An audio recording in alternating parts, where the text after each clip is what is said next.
फलस्तीनियों ने अपने यहाँ पनाह दी थी, इस्लामी आजादी के बिना पे पनाह दी थी, लेकिन यही यहूदी आज फलस्तीनियों के 92% हिस्से पर काबिज होकर फलस्तीनियों पर जुल्म कर रहे हैं। ये नाइंसाफी है।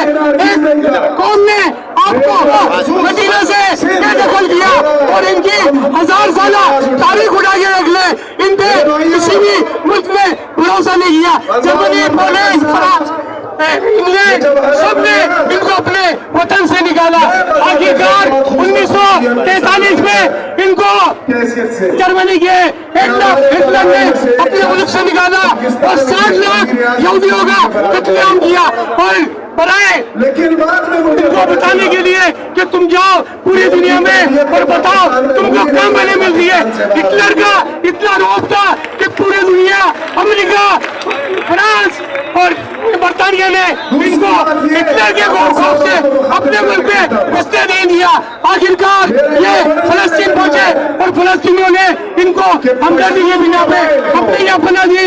आज ये फलस्तीन 92% ये यहूदी 92% फलस्तीनियों के इलाके पर काबिज होकर उनके खिलाफ जुल्म सितम कर रहे हैं। ये बताएं, अगर आपका पड़ोसी आप उसको बना लेते हैं और आपके घर में वो काबिज हो जाता है, आपका हक भी है कि आप उसको उसके खिलाफ खड़े हो जाए और उससे अपना घर खाली कराए। मैं इस मौके पर खासतौर से हमारे मुस्लिम कंट्रियों की जो नुमाइंदा करती है कंट्री में, उसमें अफसोस का इजहार करता हूँ, उनकी इजाज़ करता हूँ।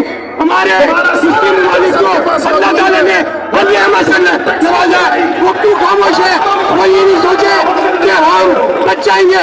अगर ये मशरिक़ उत्तर में ये जंग फैली तो उनकी दहलीज तक जाएगी और ये अरब ममालिक ये ना समझे कि हम बेखुद रहेंगे। एक दिन आएगा, नक्शा बदली हो जाएगा और उनको पछतावा होगा। इसलिए मैं आखिर में कहना ना समझोगे मुस्लिम दुनिया वालों, ना समझोगे इस मुस्लिम दुनिया वालों, तुम्हारी दास्तान भी ना होगी। दास्तानों में अभी भी वक्त है कि समझ जाओ और सब मुसलमान होगा फलस्तीनियों की मजम्मत।